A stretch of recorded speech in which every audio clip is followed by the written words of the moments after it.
We are recording the interview of Oliver Brewer. This interview is being conducted by Ericka Carter from the Wright State University Veterans Voices Project. Also in attendance are Gloria Brewer. This interview is being recorded at the Doubletree Hilton Hotel at 300 Prestige Plaza, Miamisburg, Ohio. It is 9:55 a.m. on September 13, 2019. Hi. Hello. Thank you so much for doing this with us. You're welcome. Okay. Where and when were you born? I was born in Seattle, Washington in 1935. Who were your parents and what were their occupations? My mother was Lena Ketchum Brewer, and she was just a housewife. And my father was a laborer. At the time when I was born, he was at a sawmill in Seattle. Okay.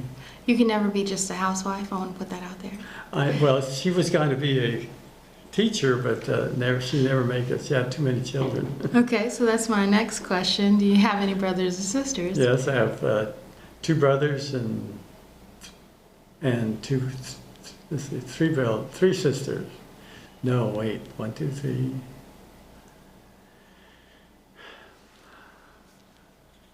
I have Mildred and Lynn and Sarah, and then my brother is Dean and Noel. Okay, and then me. So there's a total of 6. That's quite a large family. Did any of them serve in the military also? My brother did. Okay. He's in the Air Force. Oh, the cozy branch. Okay. What branch did you join? I joined the United States Marines. On purpose? Yes, on purpose. Good job, you. I was going to be a farmer, and I just didn't like the idea of being a farmer, so I joined. So there was no draft or anything like that at the time you entered? Not really. No. Not really. Okay. So tell me about your decision to join that particular branch. I have no idea. It was just between the Air Force and the Army, it sounded like the best deal, Marine Corps. Okay. Okay. Awesome. Were you enlisted or commissioned? I was enlisted, yes. How was boot camp? Pretty stressful. Intense, huh? Yes, very, very. At the time, you were taught not to say anything. If you didn't, they would beat you up. Period. Physically? Physically. In fact, there was a bunch of them died in that year from Carolina in the Marine Corps because they were told to go this way, and they went into a swamp. For the swimming. They were swimming, right? Out there teaching them to swim?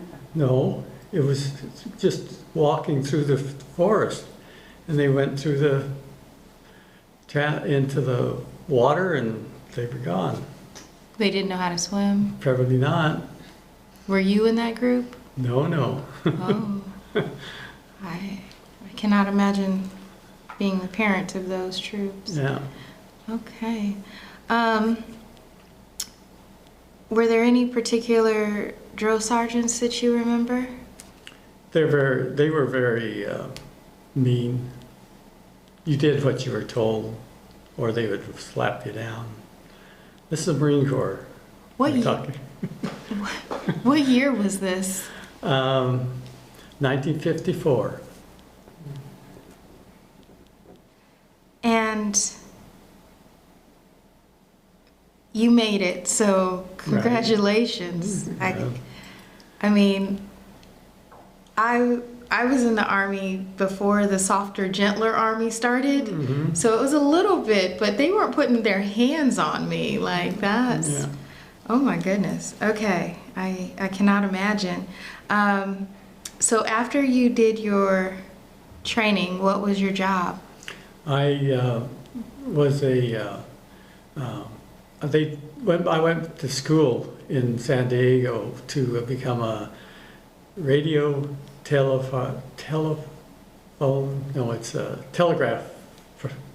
operator at the time. Is that a job you chose or they chose for you? Oh no, they chose it for me. It was because of my ability to communicate. That's all. Like you spoke very well? Yes. Okay, all right.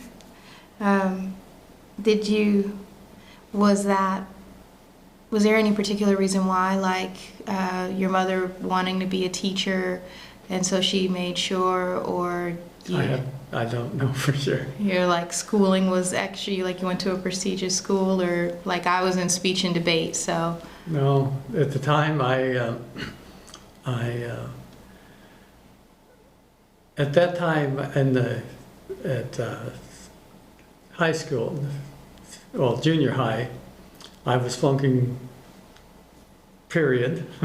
I had 2 or 3 classes that I wouldn't make through, so I ran away from school and home, went to move to Grandview, Idaho with my sister, and worked on her husband's farm. Well, that took a twist. Mm-hmm. Okay. So the last grade you completed was junior high? Oh, no. No. I went back to school and I completed, there's only 7 of us in the high school that year. 7 people, period? Period. Small community. Yes. Small community. So therefore I was getting enough contact, attention. Okay. to make it, yes. Oh, all right. Well, that's fantastic. Yeah. All right. Well, personal attention is good. It's like going to Ohio State versus Wright State, according to what I've been told. So how did you adapt to being in the Marines versus being a civilian after your training and things like that? I had no problem with it because I was that kind of person anyway. I just did what I was told and kept going. Okay. What was your first duty station? At Camp Pendleton. And then right after that I was sent to Japan for 18 months at Camp Muddy-Gill in Japan. Okay, so what year was it then? 55. Okay, so we're still in 55. Or no, it's a year later. Yeah, a year later. All right. And how old were you? Had to be 21. Oh, okay. So you joined. So you were an old guy when you joined. Yes. Like I said, I was going to become a farmer, and in fact, I was going to work for a farmer and become the person running his farm. Okay. And I just didn't want to do that. Okay. Okay, now I'm only saying you were an old guy because most people join at 17, 18. So if you were 21, we were like, hey, Gramps. Yeah. Like, that's what we called anybody over.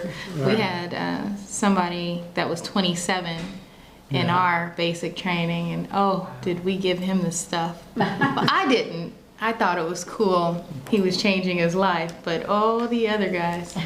Okay, so, all right. So you end up in Japan. Mm-hmm. What was Japan like? It was wonderful. It's just like a vacation, actually. I got to go see Mount Fuji. I met a woman there. I wanted to marry her. My mom wouldn't allow me to marry her. This is from Japan. That was after the war, you know, and Pearl Harbor? Was after Pearl Harbor? yes, Yes. was that 45, and I was 57, so that's only about 8 years after the war. Okay. 7, no, Mhm. 13 now. Well, anyway, I can't. Mm-hmm. I'm not great at math either. uh, so, mom said no, Mm-hmm. and you let her go. I had to. I have a snow. At that time in the world, you were told to do something, you did it. You didn't have a choice. You did it. Anyway, that's the way I was taught. Okay. So you think all these kids now are crazy, huh? Yes. Okay. I agree. They're crazy. Listen to your parents. So tell me about some of the things you did when you were deployed to Japan. I was. It's hard to remember because of the atomic bomb that I went through. I just had my time was taking messages from America to the service people there. So, you know, just working as a radio operator, and I don't remember much about that. I just know I'd been there. And it was cool. And it was cool. Okay. And then they sent me back. In fact, I they started sending me back home on a big ship, but they didn't allow him to stay, to come back. They had to come back because they didn't have anybody to replace a ship there. And they flew me back home, and I arrived in California, went back to the Camp Pendleton, and then they in 57, early 57, they put me into that, become a guinea pig in Nevada, and I don't remember what day, or anyway, it's The year? yeah. 57 was when they wanted me to, 200 of us go underneath the atomic bomb, and when the bomb went off, when I got there, we went down a trench, 2 foot wide, 6 foot deep. When I got stopped, the guy behind me was underneath the level of the earth, and the guy in front of me, he was real too, but I was way above ground. And they told us that if you above ground, we're going to get hit with a hot blast of fire, you know, from the bomb. That's all they told us. And so I had to lean back, laying with my head below the ground, put my head next to the ground to keep it safe, I thought. And then the bomb went off. And at the time, the ground moved at least 6 inches from the bomb. It shifted, right? Yeah, it Impact. just jumped. And my head right next to the ground, I got hit in the head really hard. And at that time, the radiation hit me from the top of I had a mask that gas mask on, so it kept that area from getting hit from the radiation. But it burned me from the top of my body to my backside, burned off all of the nerves, what do you call it? Sensors in my back was gone. It's so hot, the radiation. And I had a concussion, big one, and didn't know it. I was still moving, but I don't, after that, I don't remember a lot of things. And I got after the shot, they took me back to Camp Pendleton, and that first weekend, I went to bed at Friday night, and I woke up Monday morning. Didn't know why, but I woke up because every day you had to go be in the, what is it called, the reveille. You have to go to work every day. So I never thought about it really at the time. The first week, I didn't wake up on that first weekend. The second weekend, I had them wake me up on Sunday. The third week, I had them waking me up on both Saturday and Sunday. And the fourth week, did the same thing. And the fifth week, I don't really remember whether I was still doing it or not. But then they sent me back to where my original site where I was staying. So he was on loan. Yeah. I think that's why they didn't think of that he was still asleep, because he was a loaner from another Unit. Unit, yeah. So I really don't know, but I just know that I just kept going. And at that time, I only had 1 month to go before I was going to get out of the service. And I reacted strangely,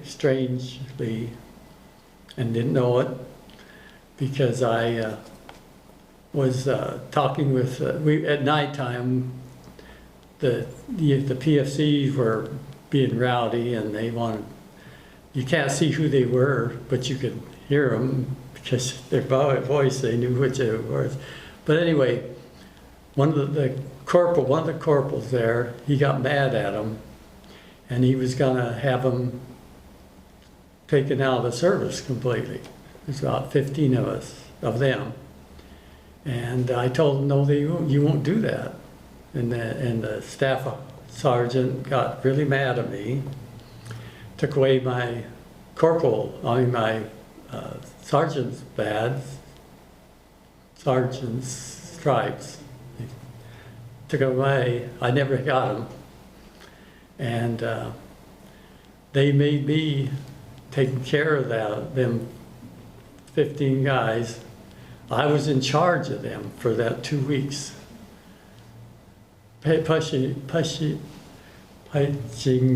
Stopping me from doing anything. Punishing me because I wouldn't do what they wanted me to do. And then right after that, I was out of the service, and I went back home,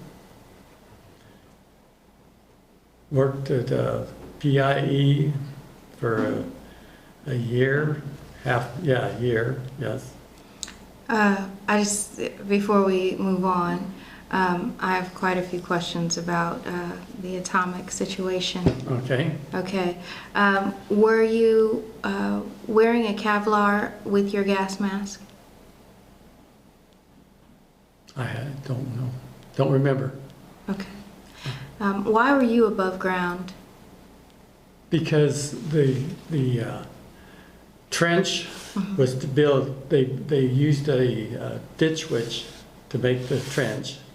Can you explain a ditch witch? Yes, Okay. it's a unit that picks up the dirt.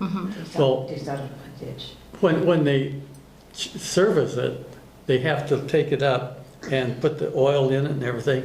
Well, when they get stopped, they're supposed to back it up.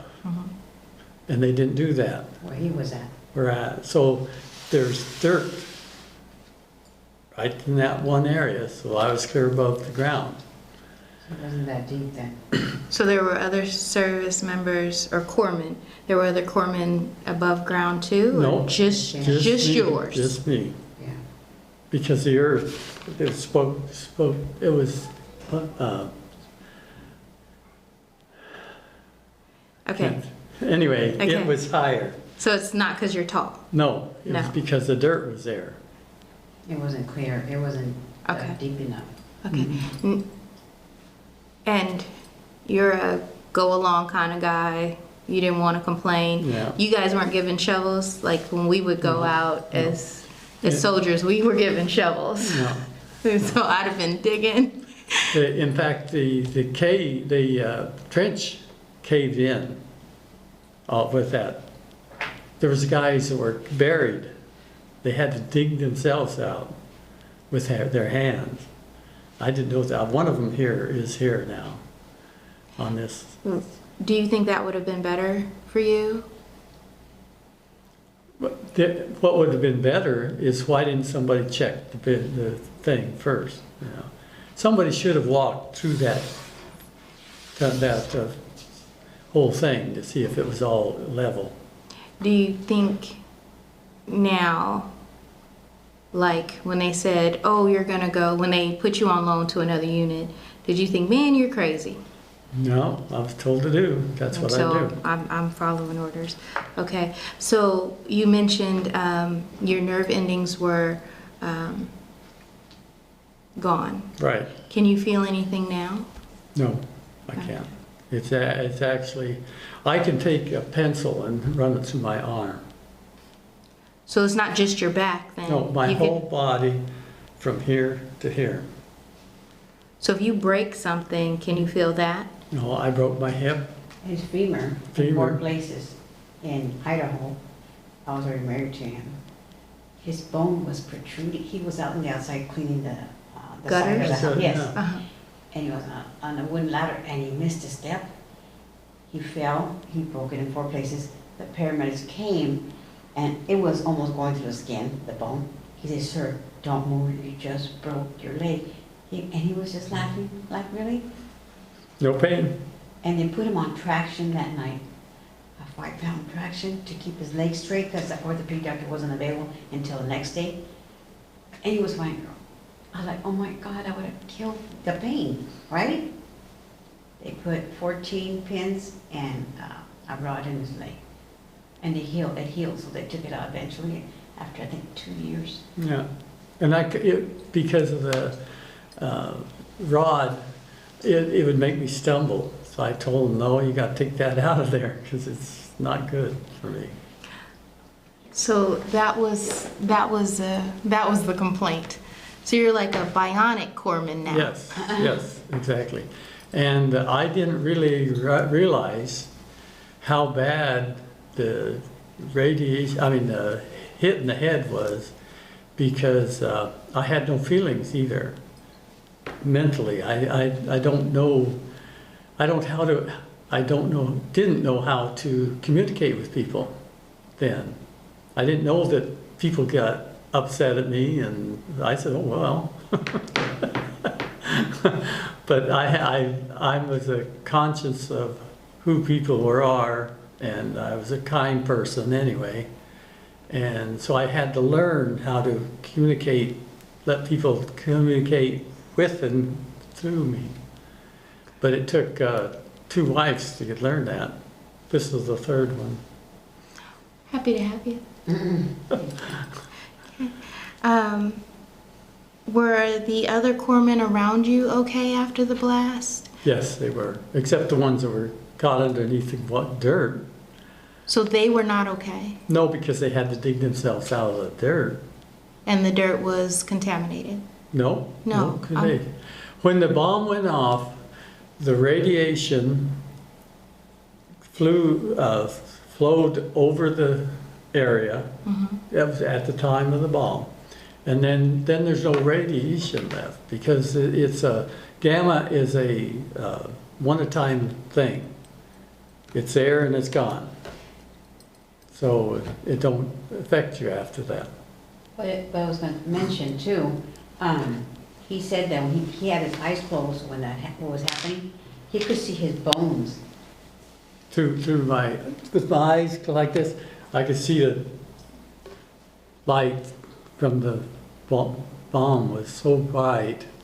It was like a ray, X-ray. It sounds like a Marvel movie. It does. Okay.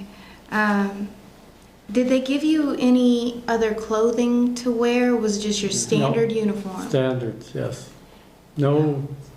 And the person that had the dosimeters to read the radiation coming from this bomb, he was late. It was already done when he came. So nobody knows how much radiation we got, period. Okay. That's a count, because that is the largest bomb they had in the United States. The hood shot. 60 or 74 kiloton. Kiloton. Were they, it just, to me, begs the question, was their goal accomplished? Like, it just, Just see what was no, I don't know, that it's like a rhetorical question, like, it just, it's upsetting, It is. you know? You know, To see how is it gonna affect them? Right. My cousin, he was a Green Beret. Uh-huh. He talked to some of his people and asked them what was their idea of having the exercise even. And I have the papers of what it was all about. And there was no reason to be there even. They were just playing around with people's eyes. And I've got that through in my stuff at home. Okay. So, a few more questions about this situation. Mm-hmm. When you're on the ground, this has happened, I imagine you didn't get up by yourself, that they had to come and help you up. No, I got up. Even though I'd been hit mentally, I was. So you don't have a uniform on in the back anymore. No, it didn't burn you. It's gamma Okay. range. Okay. So there was no sign of damage, period. So at the time, you didn't go to sick call. No, So in your medical records, there's no history No. of this none at all, at all. at all. In your records, is there proof that you were loaned out to this unit for this exercise? Oh, yes, I have all that information. You said that you reacted strangely, Mhm. and then you mentioned the PFCs. Right, Now, in today's rank, a PFC is an E3. right. That's a private, right? It's like a E1 is a private, Yeah, that's what E2 they- is a private, a E3 is a private first class. And then you said a corporal and then a sergeant. A E4 is a specialist and a corporal, but I'm saying Army ranks. Yeah. So I would like Marine for you Corps. to explain the Okay. different ranks for. The PFC is the lowest, okay, in the USMC, in the Marine Corps. So PFC is a E1. Yeah, Okay. and 2 is a corporal, Oh, okay. and then sergeant is a 3. Okay, And then they have the staff sergeant. that's an E4. And then they have a 4. In fact, you have 4 stripes, and then 5, and then 6 stripes. So an E5 is a what? Staff, I can't remember what it's called now. Okay, But, yeah. okay. All right, we're good. So now people listening can get Right. an understanding of who was who in this situation. All right, so you reacted strangely, if I'm trying to understand how you were saying it, because you defended the E2s? You normally would not have done that? The ones. The E1s, you're Yeah. right. Because you defended them, that's not something you normally would? No, No, you'd have been because I like, got in trouble. right. I lost my sergeant stripes because of that. And I've tried to get the Marine Corps to give me the information for that 1 month, and they wouldn't send it to me. They got lost in the way somewhere. Okay. So once a Marine, always a Marine. Do Yes. you feel any kind of way about the Marines and this, all of this, right? Yeah, I had no feelings about it, period. In 2 ways. I have no physical feelings. I have no emotional. Emotional, I didn't then. It took me a long time to realize that there was something wrong with me personally, mentally, And when did that happen? since I was 80 years old. Oh, you're over 80? I'm 84. I would have never assumed that, sir. That's Never. because of radiation to fix my body so that I have no pain. I have that my wife's got the same thing. Her back hurts. All the time. Mm. I have degenerative disease. Me too. Oh, you do? I do. And So I understand. but I have it too, but I don't feel it at all. Yes. I want to call you lucky, but that is not that is not the case here. Okay. Okay. So when you were 80, you started to, okay. Well, is there anything else you'd like to share about your military time? Not really, because I was getting out of service, so I forgot about it. How long were you in? 4 years? 3 years. 2? 3. 3. So all of this happened within a 3-year span. Yes. Are you able to use the VA They won't- hospital? I can, but I don't have a reason to. In fact, I had when my stroke, they wouldn't help me, so I had to go back to the hospital here. Private doctors. Well, you know, not the VA. The regular doctors. And when I got, I think 70 years old, the Hanford started a program for the people working at Hanford, and they give me $1,800 a month. A year. No, a month. A month? Yeah, 1,800 a year. Yeah, a year. Yes. So I use that for my health, and I have a doctor here. Sorry. Okay. So I had stopped you. You were going to tell me what job you went into after you got out. So I'd love to hear about that. But if you could tell me when you left Camp Pendleton, where did you move to? Boise, Idaho. Is that where you were? Or my family was there. Yeah. Okay, so you went home and then you started working for whom? For PIE in Boise. It's a Pacific International Trucking Company. I was loading trucks at the time. Okay. and got married. Did you ever go to school for your education and use those benefits? Yes, I Okay. did. I went to Boise College, and I flunked out because I didn't know at the time that my brain was not communicating with things. But and then at that time when I got married, I married the the foreman's daughter, so they fired me.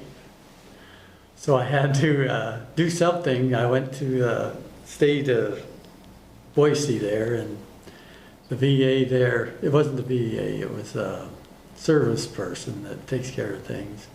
They said, well, why don't you go to school? They have a class in Pocatello for electrical.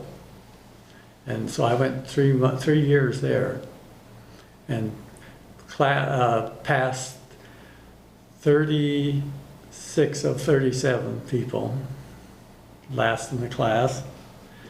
And I got a job in Las Vegas at the test site, 5 miles from the shot where I from the shot in Frenchman Flats. So I knew there what it was going to be there. And we built a nuclear engine, and it worked and everything. And then I got my first wife. Because of pretty sure it's because of the concussion in my brain. I was not a person who has feelings, and I didn't know that. And so she ran off with another guy, and I had 2 children, and I told her that I was going to take care of the kids and take off. And she can have everything else she wanted. And then I met 2 years later, I met another person, Barbara, and I married her, and she had 3 children, and from another family. And then I moved back to, went to Seattle for 14 months, and then moved back to Washington, Pasco area. And Where your sister lived? no, You said move back. moved back towards. Okay, towards. Okay. Towards where closer from where my sister is at. Mhm. And then my second wife, she got cancer, and she died Aw. in 199. 1 year, anyway, in 1999, she died. And 3 years after that, I married Gloria. Where'd you meet Gloria? I was selling tonic from Canada, because I was having back pain then. I didn't know what it was. And somebody told me about, trying that would help me.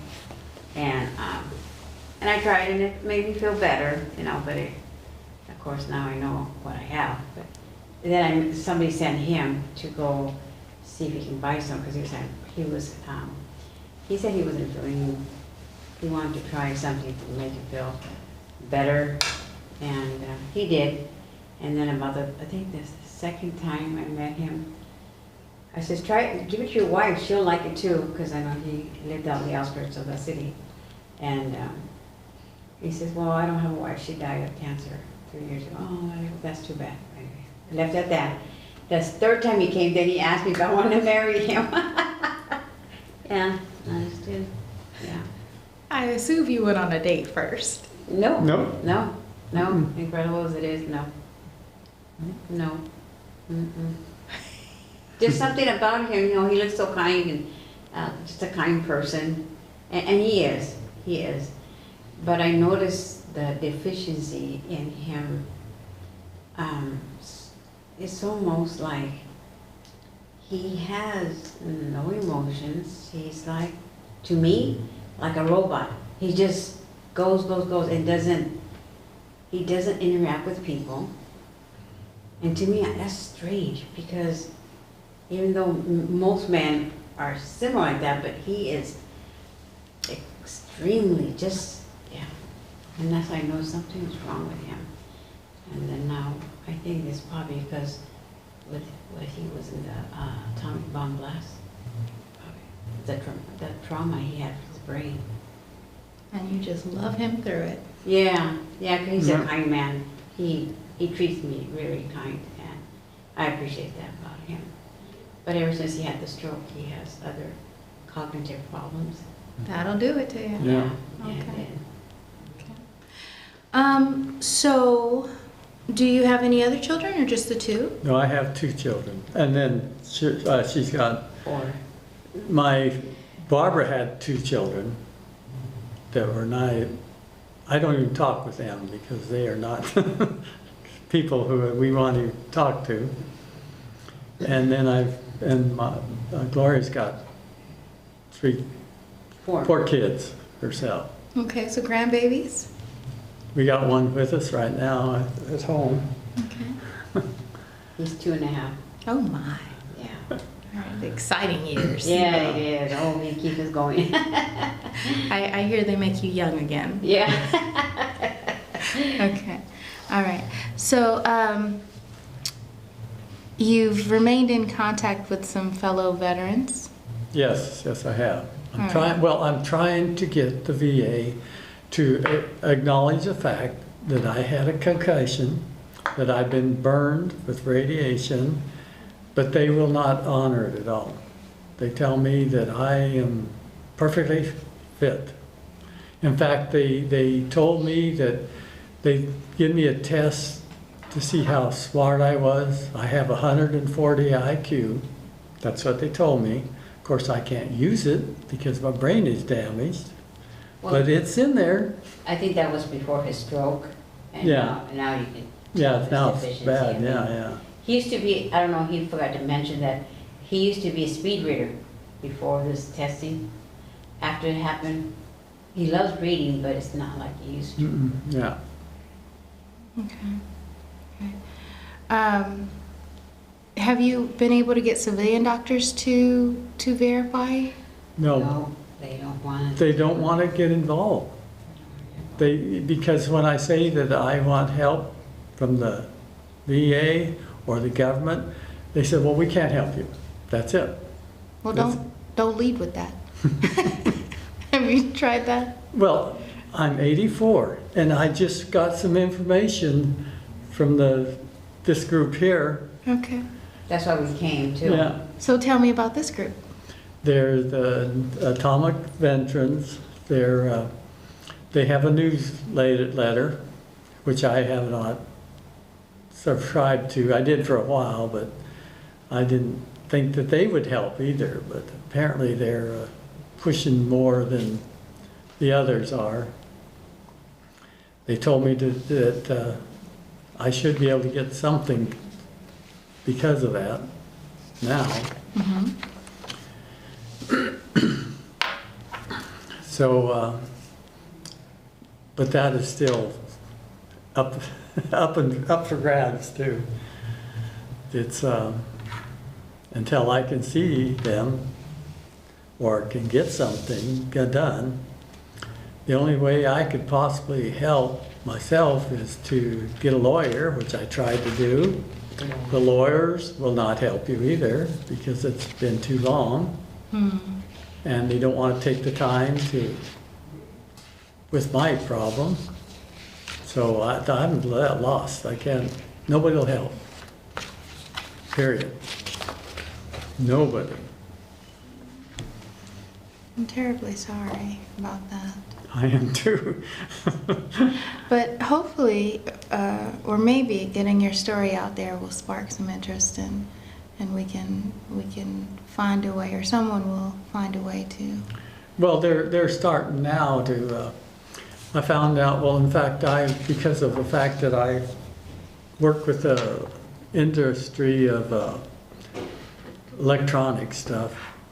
And making nuclear No, engines? no. They now perfected a scan process that you can scan your whole body. Takes 5 minutes. They can find anything that's wrong with you, but it's expensive. So it's from NASA. Mm-hmm. So until they get that out, there's nothing they're going to help. They're not going to help yet. But I have at least I know that it's going to happen eventually. But then, of course, I'm 84 also. But because of the radiation not helped me, 6 months ago, Bill Gates was saying that a person who has no pain lives longer. That's a fact. So, therefore, I'll probably live quite a long time. He's hoping. Hoping, yes. I think you'll do just fine. Oh, yeah. Okay, so do you have any connections with any other veteran services? Veteran organizations? No. No? Okay. I understand. You're not that social. So. Well, I've tried, but it's all I got was everybody's problems but my own, and I give up on that. I don't need everybody else's problems. I have my own to take care of. Okay. Is there anything you haven't discussed or that should be added to this interview? No, I've said everything I can think of. Gloria? Mm-hmm. Pretty much. Okay. What message would you like to leave for future generations that will hear or see this interview? That if you don't communicate with each other, you just can't survive.